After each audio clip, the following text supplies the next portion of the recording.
నమస్కారం ఫ్రెండ్స్. మనము అసెంబ్లీలో రేవంత్ రెడ్డి మాటలు చాలా స్పష్టంగా వినవలసిన అవసరం ఉంది.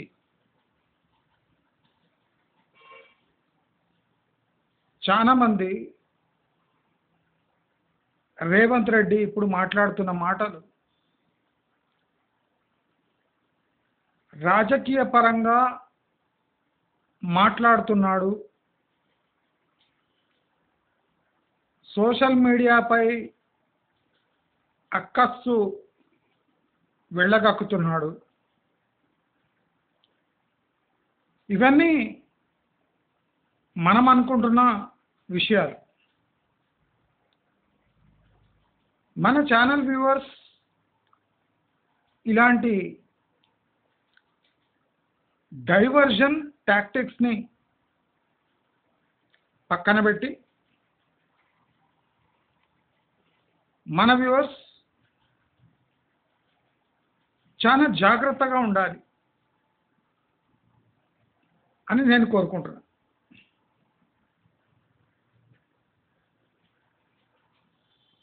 ఇప్పుడు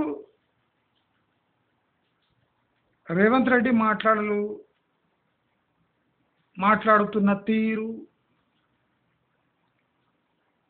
ఇవాళ అసెంబ్లీలో తాను సంబోధిస్తున్న తీరు, ఇవన్నీ రాబోయే రోజుల్లో తెలంగాణలో రాజకీయంగా భయంకరమైన మార్పులు రాబోతున్నాయని ఆయన మాటల్లో మనకు క్లియర్గా వినబడుతుంది.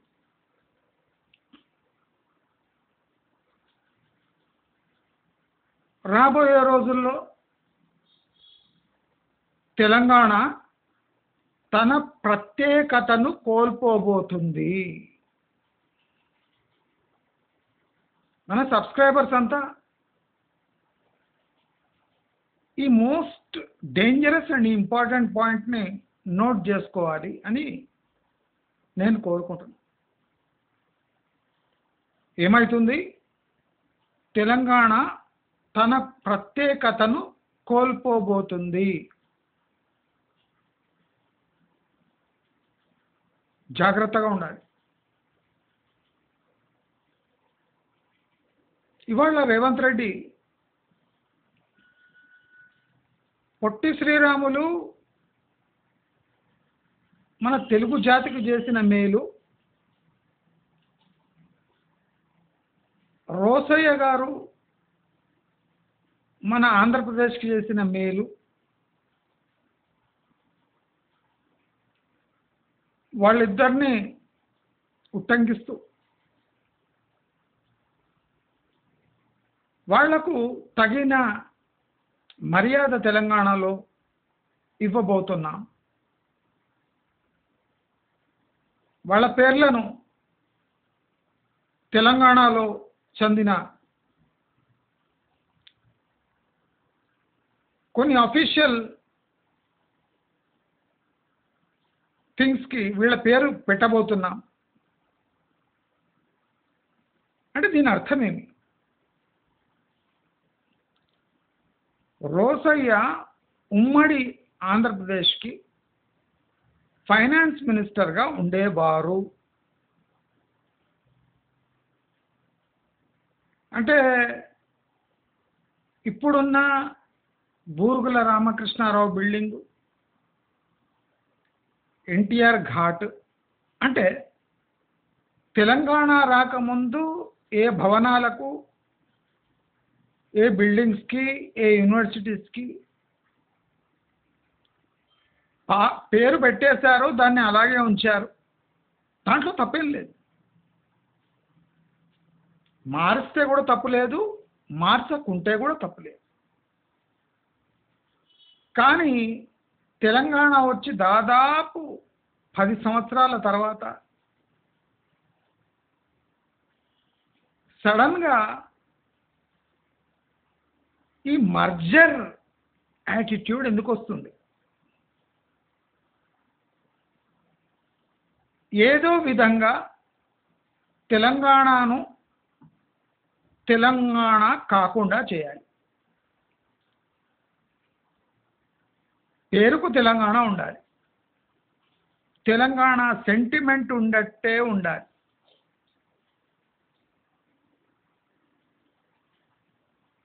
తెలంగాణ వాసులది తెలంగాణ ఉన్నట్టే ఉండాలి. కానీ తెలంగాణ తన ప్రత్యేకతను కోల్పోవాలి. ఆ దారిలో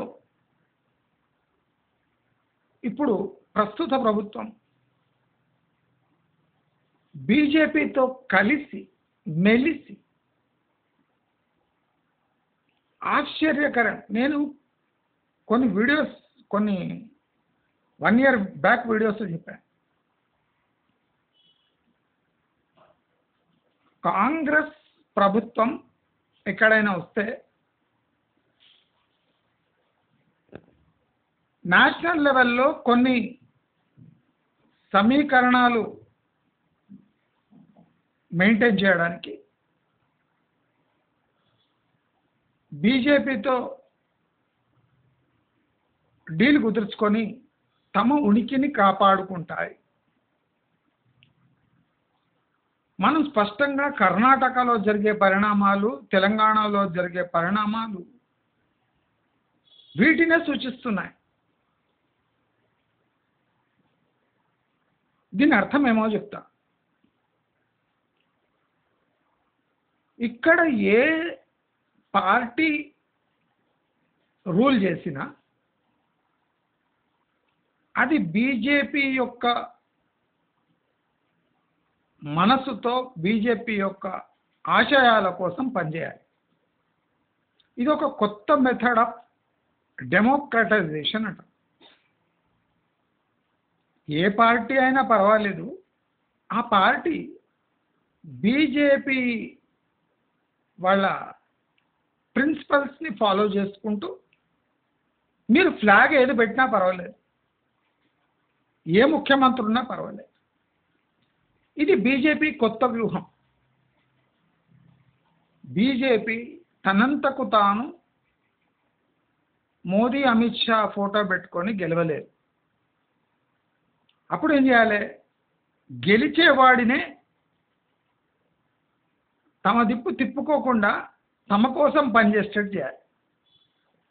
అదే రేవంత్ రెడ్డి అదే పని చేస్తున్నాడు. అక్కడ డీకే శివకుమార్ కూడా అదే ఇన్స్ట్రక్షన్స్ ఉన్నాయి. ఆశ్చర్యం ఏమంటే బీఆర్ఎస్ లోపల మదన పడుతూ ఉండిపోవాల్సిన పరిస్థితి. ఎందుకంటే బీఆర్ఎస్ డైరెక్ట్గా బీజేపీ ఏజెంట్గా వ్యవహరించింది కాబట్టి బీఆర్ఎస్ కూడా ఎక్కువ సౌండ్ చేయలేని పరిస్థితి.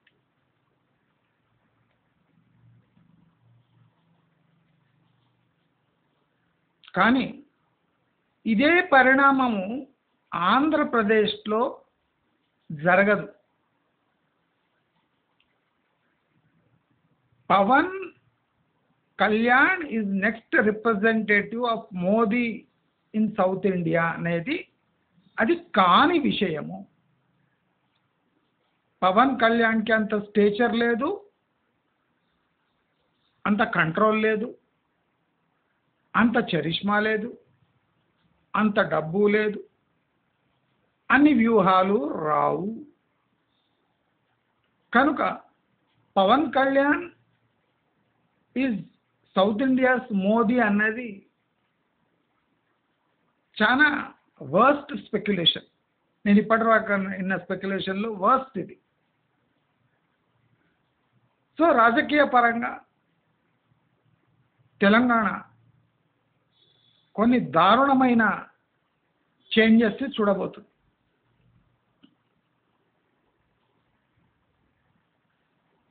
బీజేపీ ఇందిరమ్మ ఇండ్లు ఆపుతుంది అనే పబ్లిసిటీ కరెక్టే. బీజేపీ ఇందిరమ్మ ఇండ్లు ఆపుతుంది ఖచ్చితంగా. బీజేపీ ఏం కోరుకుంటుందంటే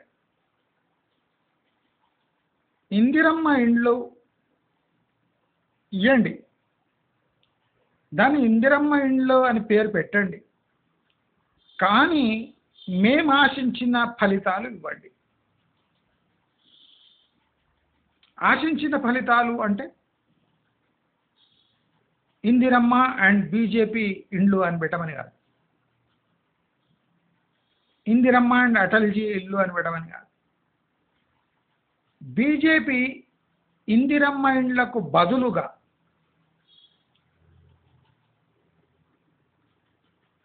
కొన్ని పొలిటికల్ కార్యాలను చక్కబెట్టమని కాంగ్రెస్ని అడగకుండా అడగదలుచుకుంది.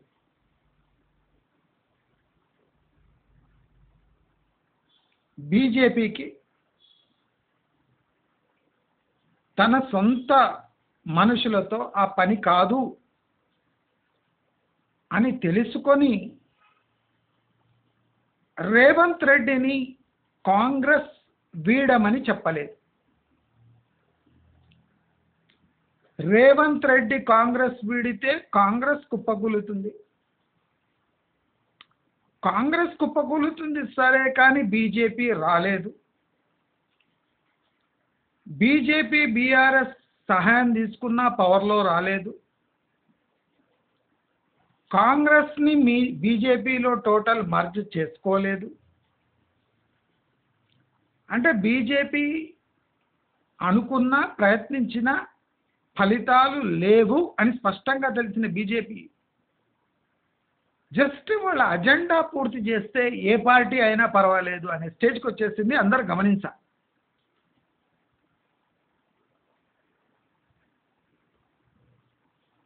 ఇది నేను ఈ వీడియోలో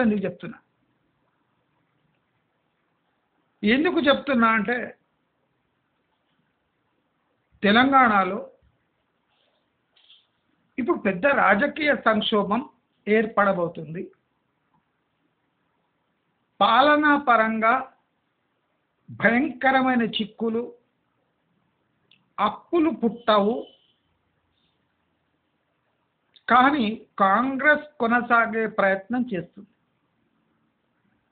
ఇప్పుడు బీజేపీ కాంగ్రెస్ని కూల్చి కూడా దాని ఫలాలు పొందలేవు కాబట్టి కాంగ్రెస్ యొక్క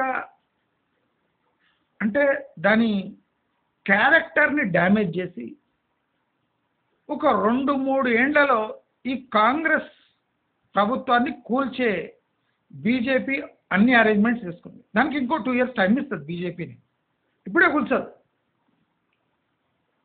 దీని పరిణామాలు హైదరాబాద్పై ఎలా ఉండబోతున్నాయి? నేను మీ అందరికీ ఫ్యూచర్ సిటీ కాదు, ఈ మూసి ప్రక్షాళన 1,00,000 కోట్లు నీళ్ళలో పోతాయి, ఈ ఎస్టీపీలు అయ్యే పని కాదు, ఇవన్నీ నేను మీకు మ్యాక్రో లెవెల్ థింగ్స్ ఎందుకు చెప్తున్నా. ఎయిర్పోర్ట్ గురించి, బేగంపేట ఎయిర్పోర్ట్ మళ్ళీ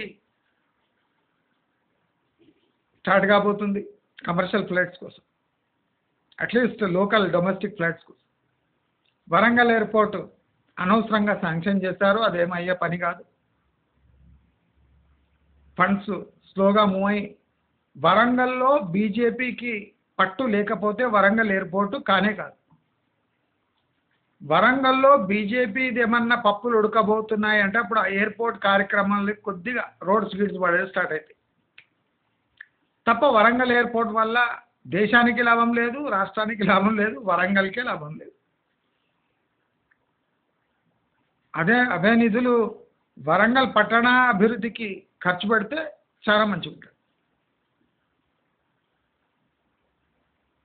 అయితే ఈ పరిణామాల వల్ల హైదరాబాదులో మనం అనుకున్న డెవలప్మెంట్ అవుతుందా? నేను చెప్పకనే అన్ని విషయాలు మీకు చెప్పేసిన. డెవలప్మెంట్ అవుతుందా అని మిమ్మల్ని అడుగుతున్నా. మీ దగ్గర ఆన్సర్ కూడా ఉండొచ్చు. ఎట్లయితుంది?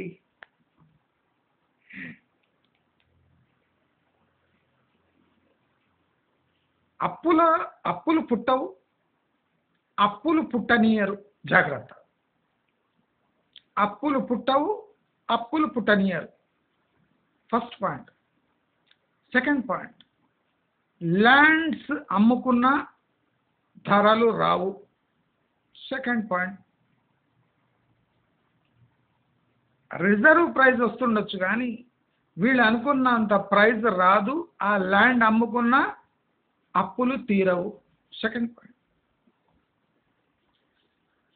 తెలంగాణ యొక్క అప్పులు తీరాలి అంటే rapid urbanisation plus based on industrialisation కావాలి. దానికి 10+ ఇయర్స్ పడుతుంది. కానీ కాంగ్రెస్ ప్రభుత్వం దాని గడువు 2 ఏళ్లకు తగ్గుతుంది. ఇండస్ట్రియలైజేషన్ స్టార్ట్ అయినా కాకపోయినా ఒక రాజకీయ పార్టీ యొక్క భవిష్యత్తు సీల్ అవుతుంది కనుక ఆ సీల్ అయ్యేది మనకే తెలుస్తుంది అంటే వేరే వాళ్ళకు కూడా తెలుస్తుంది కనుక, ఆ పార్టీ వాళ్ళకు కూడా తెలుస్తుంది కనుక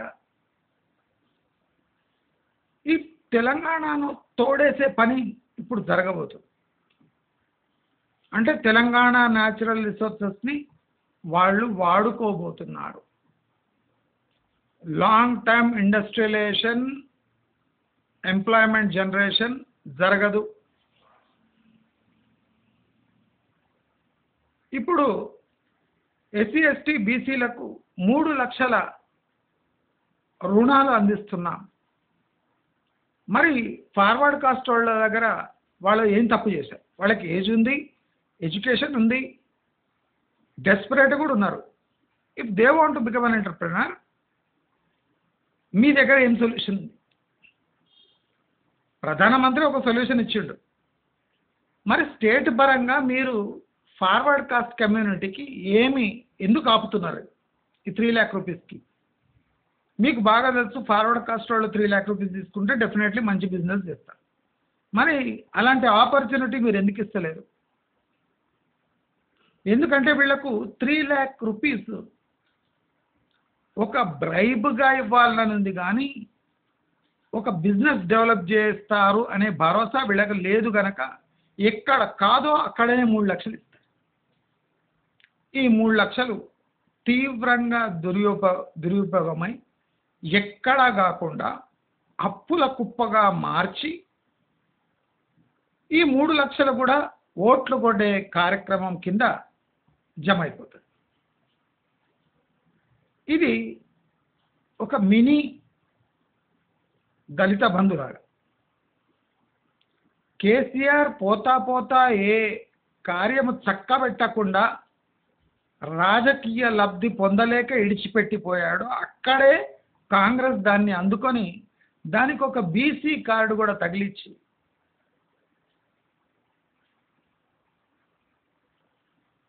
ఇప్పుడు BC, SC ST and backward caste community బంధు అని ఈ 3 లక్షల అంటే 10/3 అనుకోండి.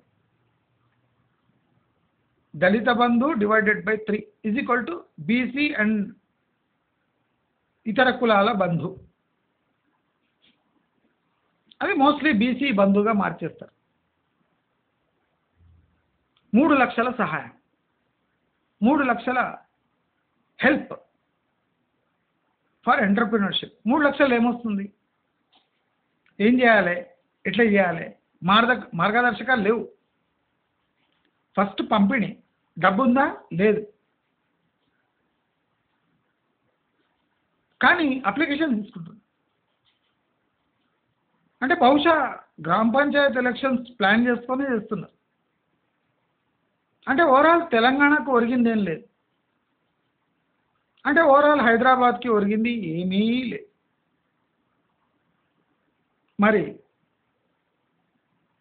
ఈ బీసీలను 3 లక్షలు ఇచ్చి వాళ్ళ ఓట్లు కొనుగోలుకు సిద్ధపడుతున్నారు కానీ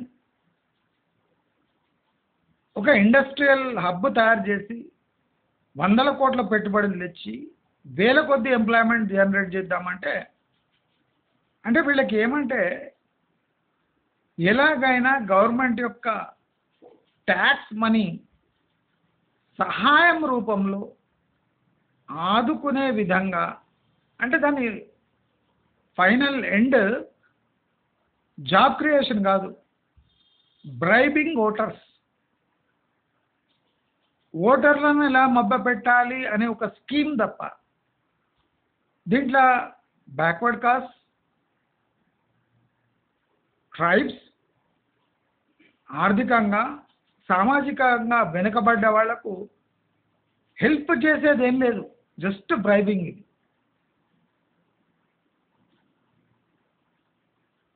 బేసిక్ రేషన్ కార్డ్.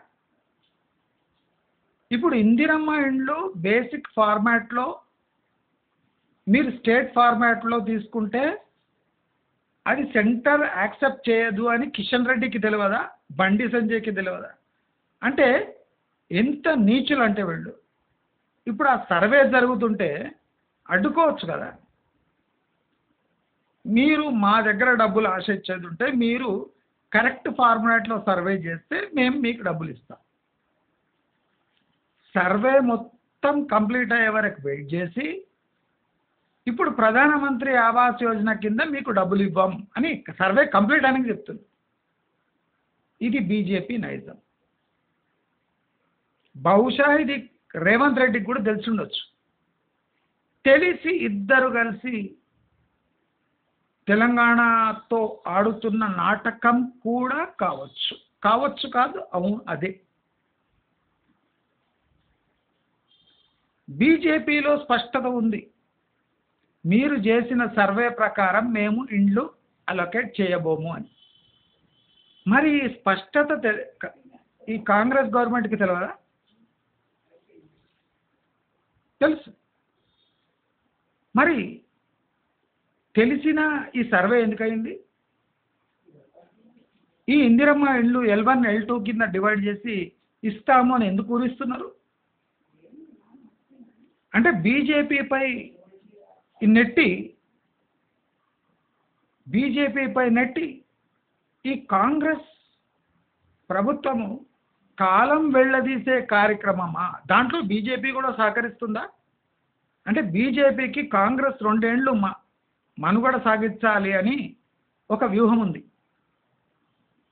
కాంగ్రెస్ పేరు డ్యామేజ్ చేసుకుంటూ 2 ఏళ్ళు కాంగ్రెస్ ప్రభుత్వాన్ని సాగదీయించాలి. ఎందుకంటే ఇప్పుడే బీజేపీ వచ్చి అక్కడ పీకేది ఏం లేదు, వాళ్ళకి బలము లేదు, రెప్యుటేషన్ లేదు, ఏం లేదు. ఆర్థికంగా స్టేట్ చితకబడి ఉంది. ఇప్పుడు వాళ్ళు తీసుకున్నా చేసేదేం లేదు. అప్పులు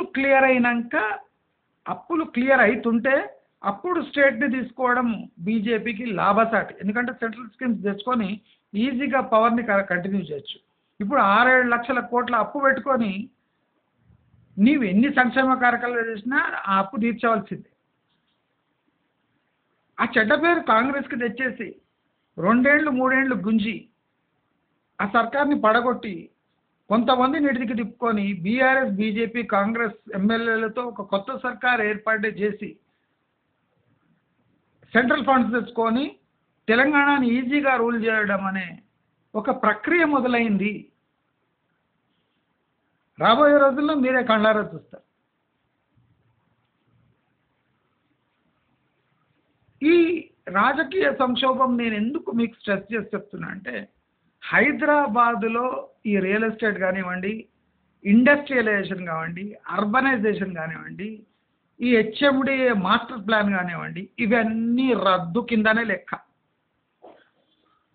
గమనించండి, హెచ్ఎండిఏ మాస్టర్ ప్లాన్ రద్దు కిందనే లెక్క. అంటే దాని అర్థం ఫ్యూచర్ సిటీ ప్లాన్ రద్దు కిందనే లెక్క. అంటే దాని అర్థం మూసీ రివర్ ప్రక్షాళన రద్దు కిందనే లెక్క. అంటే దాని అర్థం ఇతర ఏ సంక్షేమ కార్యక్రమాలకైనా సెంట్రల్ గవర్నమెంట్ గ్రాంట్స్ లేకుండా స్టేట్ ముందర పోలేదు అని అర్థం. అంటే ఇండస్ట్రియలైజేషన్ ఇంతలో కాదు అని అర్థం. అంటే రియల్ ఎస్టేట్ ఇప్పట్లో పుంజుకోదు అని 100% అర్థం. ఇప్పుడు వెస్ట్ హైదరాబాద్లో 50 లక్షలకు ఎక్కడ దొరుకుతుంది ఫ్లాట్ అని జోక్స్ వేస్తున్నారు కమెంట్లో. ఇప్పుడు పరిస్థితి 60 lakhs పై ప్రాక్టికల్గా పలకడానికి ఎవరు ఇష్టపడట్లేదు. 3-year-old ఫ్లాట్స్ 40 lakhs 45 lakhs కన్నా ఎక్కువ పోవు అని ఇంటర్నల్ అండర్స్టాండింగ్ ఉంది. ఇప్పుడు కూడా ఒక 3 months లోపల ఇవన్నీ ఇదే రేటుకు అమ్ముడుపోతాయి. ఏ ఫ్లాటు వెస్ట్ హైదరాబాదులో 90 లక్షలు దాటిపోవడానికి సిద్ధంగా లేదు. రాసి పెట్టుకోండి. ఇప్పుడు అదే పరిస్థితి ఉంది. మేకపోతు బాగా గాంభీర్యం. నేను ఉట్టిగా చెప్తలేను. మీకు ఒక రీసెంట్గా నిన్న మొన్న వచ్చిన ఒక చైనీస్ వీడియో వేస్తాను, లింక్ వేస్తాను. నేను చైనాది ఎందుకు చెప్తున్నా అంటే మన హైదరాబాద్లో ఏం జరగబోతుంది అనేది చైనా ముందరనే అక్కడ జరుగుతుంది. మీరు జస్ట్ కంపేర్ చేయండి. మక్కి టు మక్కి వెస్ట్ హైదరాబాద్లో పరిస్థితి ఎట్లా ఉంది, చైనాలో కూడా షంఘాయ్ అలాంటి నగరాల్లో అట్లే ఉంది. షెంజన్, షాంఘాయ్ ఈ నగరాల్లో same problems, same way of building, same prices. ఇప్పుడు నేను ఒక లింక్ వేస్తాను కమెంట్ బాక్స్లో, ఆ లింక్ చూడండి. వెస్ట్ హైదరాబాద్లో జరగబోయే పరిణామాలు ఇప్పుడు అక్కడ జరుగుతున్నాయి. ఒక బిల్డరు వేలాది ఫ్లాట్లు కట్టేసిండు మనవాళ్ళలాగానే. 5-10 బిల్డింగ్లు, 10 అంతస్తులు, ఒక్కొక్క దాంట్లో 200 ఫ్లాట్లు. అసలు ఫస్ట్ ఫేజ్లో కొన్నవాళ్ళు, ఫర్ ఎగ్జాంపుల్ 1 crore కొన్నవాళ్ళు ఇప్పుడు ఆ ఫేజ్ ఒక 20-30% సేల్స్ అయినాక బిల్డరు దాన్ని 50 lakhs 40 lakhs అమ్మేస్తుండు ఓపెన్లా. 1 crore లోన్ తీసుకొని లోన్ పేమెంట్ చేసే లోపే ఒక 6 నెలల సంవత్సరంలోనే వాడు 50 lakhs 45 lakhsకి సేమ్ ఫ్లాట్స్ పక్కకున్న ఫ్లాటే అమ్మేస్తుంది బిల్డర్. అప్పుడు బిల్డర్ ఏం చెప్పిండంటే సోల్డ్ అవుట్ అని చెప్పిండు, దొరకలేవు అన్నాడు.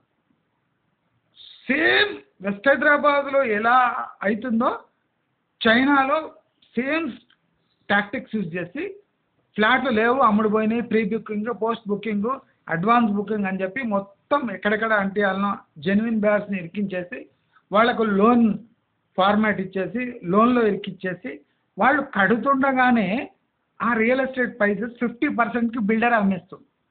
ఇలాంటివే 100% వెస్ట్ హైదరాబాద్లో జరిగిపోతుంది. నేను అందుకని చెప్పిన వెస్ట్ హైదరాబాద్లో మీ ఫ్లాట్స్ ఉంటే అమ్ముకోండి, సగం రేట్లో కొనుక్కోండి.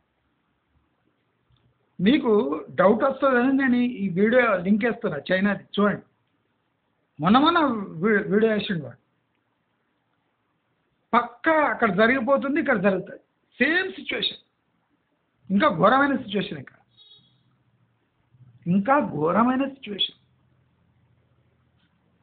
ఇక్కడ స్టేట్ దేన్ని కంట్రోల్ చేయలేదు. అలొకేషన్స్, అలాట్మెంట్స్ తప్ప, పర్మిషన్స్ తప్ప ఏం చేయలేదు. కానీ ఇక్కడ గవర్నమెంట్ పవర్ఫుల్ ఉన్నా ఏం పీకలేకపోదు. బిల్డర్ 60% డిస్కౌంట్కి కండ్ల ముందే ఫ్లాట్లు అమ్మి పారేస్తున్నారు. నేను ఎప్పుడో చెప్పిన బల్క్ బయింగ్ ఓన్లీ తక్కువలు ఇస్తారండి. చైనాలో బాగా ఊబర్ రిచ్ ఉన్నోళ్ళు ఇదే టైంలో ₹1,00,00,000 ఫ్లాటు 35-40 లక్షలకు డజన్ల కొద్దీ 6-10 కొంటారు. ఇప్పుడు నార్మల్ పీపుల్ దగ్గర ధైర్యం లేదు. ఆ 40-50 కాస్త 20 అయిపోతాయి. ఇప్పుడు ₹1,00,00,000 ఎట్లా 40 అయిందో 40ది 20 అయిపోతేనే వాడు కొంటలేడు. కానీ ఊబర్ రిచ్ ఉన్నోళ్ళు ఆ 40 lakhsకి 8-10 ఫ్లాట్లు కొనేస్తారు. బిల్డరే అమ్ముతున్నాడు ఓపెన్గా. అక్కడ ₹1,00,00,000 లోన్ తీసుకొని కట్టడం, ₹1,00,00,000 పై లోన్ కడుతున్నాడు. ఇక్కడేమో వాడు సగానికి సగం అమ్మేస్తూనే ఉన్నాడు. ఎవడు మాట వింటలేడు. నా ఇష్టం, నా ఫ్లాట్, నా డిస్కౌంట్, నా ఇష్టం అంటున్నాడు.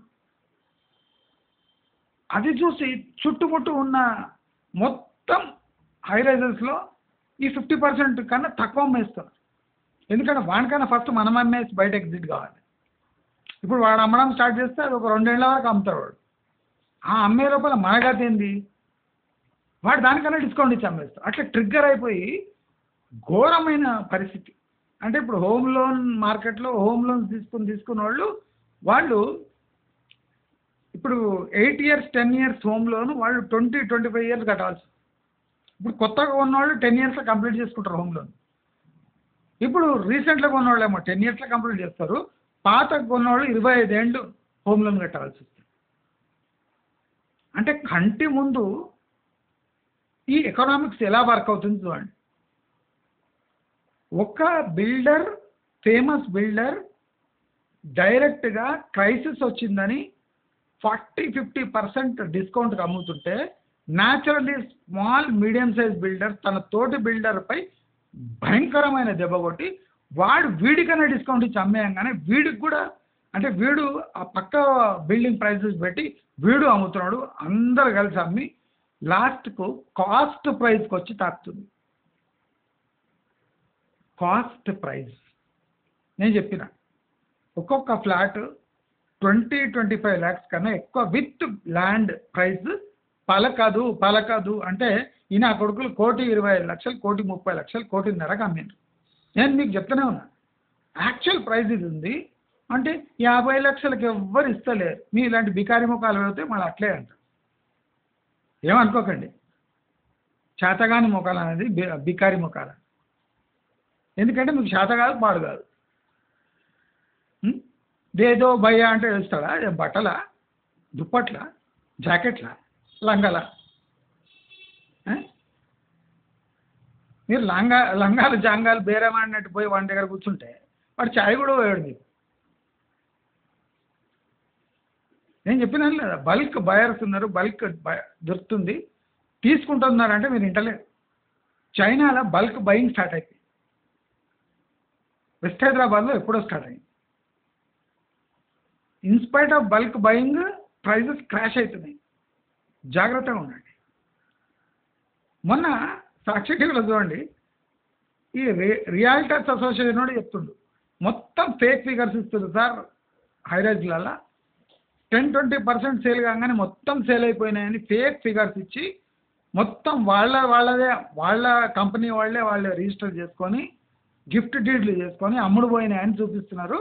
దాంట్లో ఏ సత్యం లేదు, అసలు అమ్ముడు పోతానే లేవు, మొత్తం మోసమే అని రియాల్టర్స్ అసోసియేషన్ చెప్పారు సాక్షి టీవీలో అందరి ముందే. నేనుగా చెప్పేది రియాల్టర్స్ అసోసియేషన్ వాళ్ళు చెప్పారు. వాడు ప్రెసిడెంట్, సెక్రటరీ వాడే చెప్తారు మొత్తం ఫేక్ సార్, వీళ్ళు కడుతున్నారు, అమ్ముడు పోతలేవు, అమ్ముడు పోయినాయని చెప్తున్నారు, అన్ని అబద్ధాలే అని వాడే చెప్తాను. ఇంకా నేనేం చెప్పాలి? కనుక నేను ఈ చైనీస్ లింక్ ఇస్తున్నా చూడండి. చైనీస్ అక్కడ ఎట్లా జరుగుతుంది, ఇక్కడ ఖచ్చితంగా దానికన్నా దారుణమైన పరిస్థితులు ఎప్పుడో నెలకొన్నాయని మీకు ఎన్నోసార్లు చెప్పిన, సంవత్సరం కింద నుంచి చెప్తున్నా. ఇన్నోడు బాగుపడ్డాడు. అమ్ముకోండి అని చెప్తే మీరు పడుతుందా, మళ్ళీ లేస్తుంది. ఏం లేస్తుంది? ఇప్పుడు 40%, ఇప్పుడు 100 రూపీస్ ఉంటే 40% డిస్కౌంట్ అంటే 60% డిస్కౌంట్కి 40 lakhs దొరుకుతుంది ఆల్ ఓవర్ వెస్ట్ హైదరాబాద్. ఇదే రేటు. అల్ట్రా ప్రీమియం లగ్జరీ 90 లక్షలు దాటలేదు. ఇదే ultra premium luxury segment 2 crores ఉండే, ఇప్పుడు 90 lakhs దాటలేదు. దయచేసి అందరి పాయింట్ గమనించండి. ప్రాక్టికల్గా ఎకనామిక్స్ వర్క్ అవుతుంది ఆల్ ఓవర్ వరల్డ్. సిచ్యువేషన్స్ బాగాలేవు, ఎకానమీస్ బాగాలేవు, ఎక్స్పోర్ట్స్ అయితలేవు, కన్జ్యూమర్ మార్కెట్ కుప్పకూలింది, ఫ్యూల్ డిమాండ్ తగ్గుతుంది, గోల్డ్ సేవింగ్స్ ఎక్కువైతుంది. అంటే మార్కెట్లో క్రాక్స్ వచ్చి డ్యామ్ కూలే టైం ఎట్లా ఉంటుంది కదా, అంత క్రిటికల్గా ఉంది సిచ్యువేషన్. ఇప్పుడు కూడా ఇంకా మార్కెట్ పెరుగుతుంది, భూమి రానుందా, పెరగనున్నాయా, ఇవన్నీ చిల్లర మాటలు వినకండి. ఈ సన్నాసులు మొత్తం ముంచేసి వెళ్ళిపోతారు. మీరు ఇప్పుడు స్టేట్ ఫైనాన్షియల్ సిచ్యువేషన్ క్లియర్గా మనకు తెలుస్తుంది. ముఖ్యమంత్రి, సాక్షాత్ ముఖ్యమంత్రి, నా దగ్గర 5,000 కోట్ల కన్నా ₹1 ఎక్కువ మిగులుతలేదు, అది కూడా మిగులుతలేదని చెప్తున్నాను. అన్ని అప్పులకే పోతున్నాయి, 5,000 కోట్లతో నేను ఏం చేయాలి? వాళ్ళ సంక్షేమ కార్యక్రమాలు ఓన్లీ 20% కూడా పూర్తయ్యేటట్టు లేవు. 3 ఏళ్ళు దాటినా.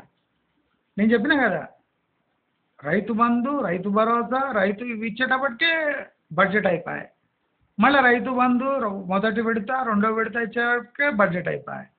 అప్పులు కట్టే బడ్జెట్ అయిపోయాయి, అప్పులు కట్టే బడ్జెట్ అయిపోయాయి.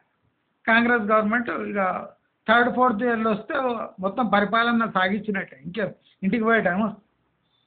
అప్పుడు ఇంకో కొన్ని 12 లక్షల కోట్ల దాకా అప్పు ఉంచి చెడగొప్పం పెట్టి ఎవడు ఇట్లా దులుపుకొని వెళ్ళిపోతారు. అప్పుడు ఎవడిని కోటేయాలని మనకే అర్థం కాదు. నష్టపోయేది ఎవరు? తెలంగాణ వాసులు. ఇప్పుడు జరిగేది ఏంటి? తెలంగాణ అస్తిత్వాన్ని దెబ్బకొట్టే కుట్ర జరుగుతుంది. ఇది కాంగ్రెస్తో బీజేపీ చేపిస్తున్న చర్య. ఇది కాంగ్రెస్ చేస్తున్న ధైర్యంతో చేస్తున్న చర్య కాదు. బీజేపీ కాంగ్రెస్తో చేపిస్తుంది. ఎందుకంటే కాంగ్రెస్ ప్రభుత్వాన్ని వాళ్ళు ఇంకా 2 ఏళ్ళు కొనసాగించే అవసరం ఉంది వాళ్ళకు. రేవంత్ రెడ్డి తక్షణ దిగిపోయిందంటే ఇంకా తెలంగాణ సత్యనాశ అయినట్టే.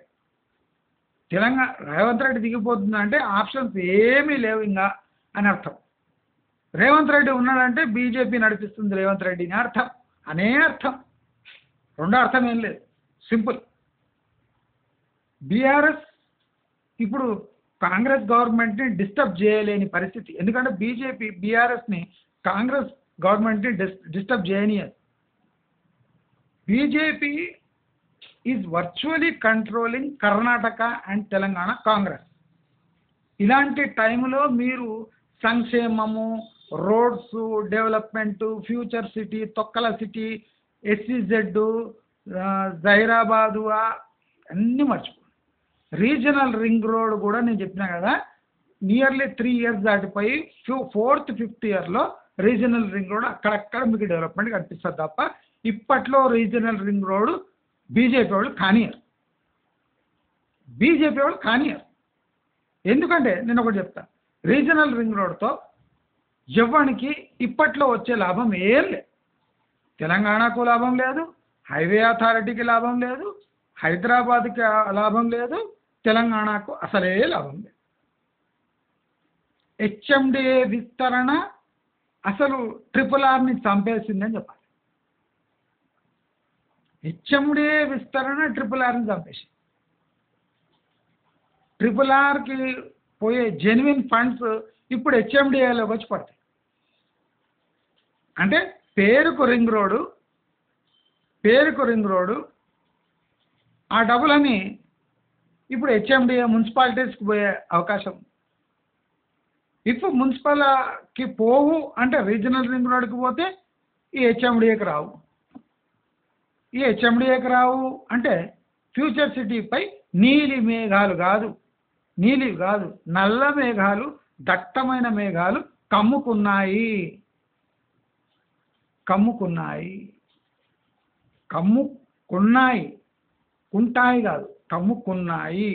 అని మర్యాదగా మీ అందరిని హెచ్చరిస్తుంది. రాబోయే రోజుల్లో పరిణామాలు దారుణంగా ఉండబోతున్నాయి. పిచ్చిగా ఇన్వెస్ట్మెంట్ అని, కోర్ ఏరియా అని, అక్కడ కోర్ రీజన్స్ ఉన్నాయని, కోర్ లేదు, పీర్ లేదు. ఆ ముదనష్టపు 13,000 ఎకరాలకే దిక్కు లేకుండా పోతున్నాయి.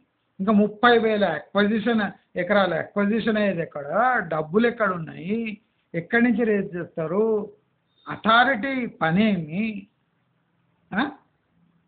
ఫ్యూచర్ సిటీ అనేది ఒక పేరు నామకరణం చేసి విడిచిపెట్టిన 20 ఏళ్ల కన్నా ముందు డెవలప్ కాదు. అంటే your money have to wait for another 10 to 20 years minimum time. 10 years ప్లాట్లు ఉంటే అమ్ముకోవడానికి, అక్కడ డెవలప్మెంట్ కావడానికి 20 years. సో మీ ప్లాట్ కాస్త ఒక బిల్డింగ్లు కన్స్ట్రక్ట్ చేసి అమ్ముకునే స్టేజ్కి రావాలంటే 20 years కావాలి. అంత వెయిటింగ్ టైం మీ మనీకి ఉంది అంటే ప్రయత్నాలు చేసుకోండి. కానీ ఓవర్ కాన్ఫిడెన్స్తో పోయినారంటే, నేను చెప్పిన రాజకీయ పరిణామాలు ముందు ఎందుకు చెప్పినా మీకు అందరికీ అంటే, మీకు ఏదైనా ఇట్లా స్ట్రైట్గా చెప్తే అర్థం కాదు. రాజకీయంగా ఎంత దౌర్భాగ్యమైన స్థితిలో మనం ఉండబోతున్నాం అని ఎక్స్ప్లెయిన్ చేస్తే కానీ మీకు లాజిక్ ఉంటారు, ఎక్కదు, మీకు బ్రెయిన్లో ఎక్కదు. కనుక మీరు ఈ సూక్ష్మమైన సెన్సిటివ్ రాజకీయ పరిణామాలను గమనించండి.